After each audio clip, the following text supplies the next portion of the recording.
একটা মিডিয়া, কি সিএনএন বলেন, বিবিসি বলেন বা গোয়েন্দা বাহিনী বলেন, কোন দেশ এটা প্রকাশ করতে পারছে না। আলোচনা একটা হচ্ছে তো। ট্রাম্প যখন বলতেছে বোঝা যাবে আছে। ইরান বলতেছে হচ্ছে না। খেয়াল করেন। হুম। হচ্ছে না কিছু একটা হচ্ছে কিন্তু। সময়টা তো ক্ষেপণ হচ্ছে এখানে। এই সময়টা ক্ষেপণে কি হইতেছে? সমস্যা জটিল হইতেছে কিন্তু। আর আমেরিকা যে ঘটবে নভেম্বরে কিন্তু নির্বাচন কংগ্রেস। হুম। ২ বছর অন্তর নির্বাচন হয়। এখানে সম্ভাবনা আছে সিনেটের সিট হারাবে কিন্তু ট্রাম্প। ট্রাম্প নিজেই বলেছে নভেম্বর পর্যন্ত কিন্তু আমার একচ্ছত্র অধিপতি আছে। নভেম্বরের পরে কিন্তু ট্রাম্প এতটা করতে পারবে না কারণ সিনেট তাকে আটকে দিবে। এটা আমেরিকার একটা বৈশিষ্ট্য কিন্তু। আমেরিকা ইচ্ছা করলে ২ বছরের মাথায় কিন্তু তাকে ফেস করতে হবে কংগ্রেস নির্বাচনটা শেষে। তো সেই ক্ষেত্রে একটা প্লাস পয়েন্ট আছে কিন্তু। এখন ট্রাম্পের কথা আগেও বলছি আমি এখনো বলতেছি আমার এই ভাই জেনারেল যে বললেন যে যুদ্ধ স্ট্র্যাটেজি চলবে, প্রক্রিয়া চলবে, কে কটা বোমা মারতে পারে চলবে।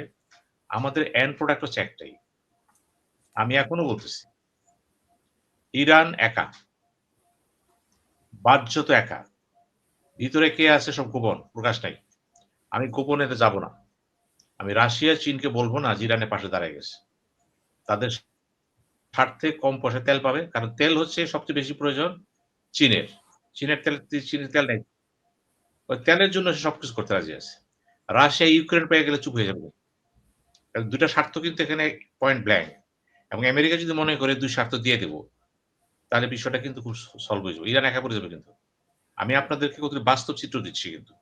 এই যে বললেন ভাই, একটা অ্যালায়েন্স দরকার মধ্যপ্রাচ্যে। গালফ স্টেট তো আছে। ওআইসি তো আছে। আপনি এক হইতে পারছেন? ওআইসি তো মুসলিম উম্মাহ। পারছেন? এর মধ্যে কি করছেন? ওই পাকিস্তানের সাথে মিলে কয়েকটা দেশ মিলে ডিফেন্স প্যাক্ট করছে। Defence pact. যদি ইরান যদি আক্রান্ত হয় সৌদি আরব, পাকিস্তান অ্যাটমিক বোমা আগায় যাবে কিন্তু। ওদিকে তাকান। চুক্তিগুলি দেখেন না কেন? আমি মুসলমানদের কথা বলতেছি না। আমি বলছি রাজা শাসকরা, শাসক গোষ্ঠীর নিজস্ব একটা কালচার আছে কিন্তু। সেই কালচারে তারা বেঁচে থাকবে। পাকিস্তানে তো আমি বলব না ইসলামী রাষ্ট্র। পাকিস্তান মূলত একটা মানে জিঙ্গুইজম করতে সব জায়গায়। ইসলাম কোথায় বাস্তবায়ন করছে? নাম কো আসতে ইসলামী রিপাবলিক পাকিস্তান। আর কোথায় কিছু আছে? ওটা তো যুদ্ধবাজ দেশ একটা। এই যে যুদ্ধবাজ দেশ হয়ে গেছে সে। এত হত্যা হইতেছে, এত খুন হইতেছে, এত রাহাজানি হইতেছে। প্রত্যেকেও নাকি মারা যাচ্ছে এখানে। শান্তিটা কোথায় বলেন তো? আফগানিস্তানের সাথে বোমা মারল সে। আফগান কি মুসলিম কান্ট্রি না? মুসলিম কান্ট্রি না তো ভাই এটা বলতেছি। তো মুসলিম কান্ট্রিতে যে এসে বোমাটা মারল কেন? ইরাক, ইরান কি মুসলমান ছিল না? যুদ্ধ করেনি? ইরান যে বোমা মারতেছে মধ্যপ্রাচ্যে, এগুলি কি অন্য রাষ্ট্র? ইসলাম রাষ্ট্র না এগুলি? এখন এইখানে একটা খেলা আছে। সূক্ষ্ম খেলাটা দেখেন তো। যত ইরান মারতেছে কোথায়? সৌদি আরবে, ওমানে, কাতারে সব মুসলিম কান্ট্রি কিন্তু। এবং মুসলমানদের মুসলমান মারতেছে তো। ফকির কে হচ্ছে? ফকির হচ্ছে ইরান, ফকির হচ্ছে মধ্যপ্রাচ্য। জিততেছে কে? জিততেছে হলো ইসরায়েল। সেও চাবে আরো মার, আরো মার, আরো মার। আমেরিকা দেখতেছে। ওইদিকে দেখেন না কেন একটু? যে আমরা আমাদেরকে মারতেছি। কিসের অ্যালায়েন্স হবে এখানে?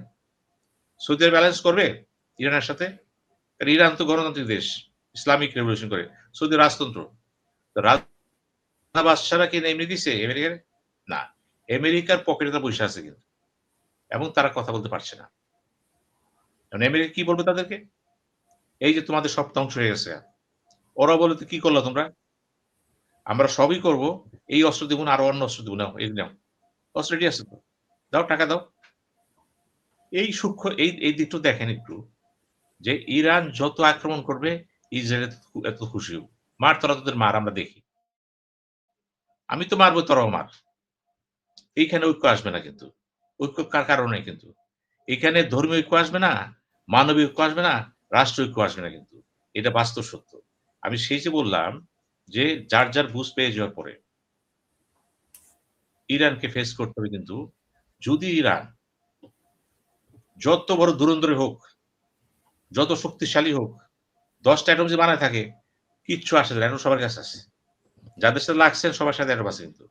আপনাকে চিন্তা করতে হবে যে মন্দের ভালো কোনটা? এখন ভালো কেউ পাবে না কিন্তু। মন্দের ভালো হচ্ছে যেকোনোভাবে জয় পরাজয়ের একটা মাঝামাঝি এসে একটা সমঝোতা প্রয়োজন। বিশ্ব শান্তি, বিশ্ব অগ্রগতি। এই যে পৃথিবী আগায় গেছিল, আবার পিছায় গেল। আবার পিছায় গেল। অর্থ নাই, সম্পদ নাই, ধ্বংস হয়ে গেছে, স্কুল কলেজ সব ধ্বংস হয়ে গেছে। বাসা নাই, লেখাপড়া পিছায় গেছে কিন্তু। জ্ঞান বিজ্ঞান পিছায় গেছে কিন্তু। ইসরায়েল কি করতেছে? এই যে ইসরায়েল কথা বলতেছে, পৃথিবীর সবচেয়ে বেশি নোবেল পুরস্কার পাইছে ইসরায়েল। এই যে আমি কথা হুম। বলতেছি আপনার সাথে, এটা কার আবিষ্কার? আর মোবাইলটা কার আবিষ্কার? বড়, বড় কথাটা বন্ধ করেন। মুসলমানরা কিন্তু জ্ঞান বিজ্ঞানে একদম পিছায় গেছে কিন্তু। আজকে ইসরায়েলের শক্তি দিয়ে আপনি প্রয়োগ কইরা আপনি বলতেছেন, "এরা আমার।" আপনি কিছুই না। আপনি কিছুই না। ওই হার্ভার্ড, ক্যামব্রিজ বিশ্ববিদ্যালয়ে যান না। সমস্ত গুরুত্বপূর্ণ চেয়ারগুলোতে বসে আছে কে?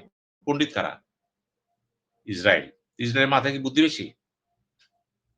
ধর্মচর্চা তো মুসলমানরা বেশি করতেছে। বুদ্ধি বাড়ে না কেন? এই বুদ্ধিটা বাড়তেছে না একটি কারণ, মুসলমানরা যদি কোরআনকে চিনবে, কোরআনকে বুঝবে, কোরআন বুইঝা পড়বে, গবেষণা করে পড়বে এবং সত্যিকার অর্থে আল্লাহকে চিনবে, আল্লাহকে ভয় পাবে।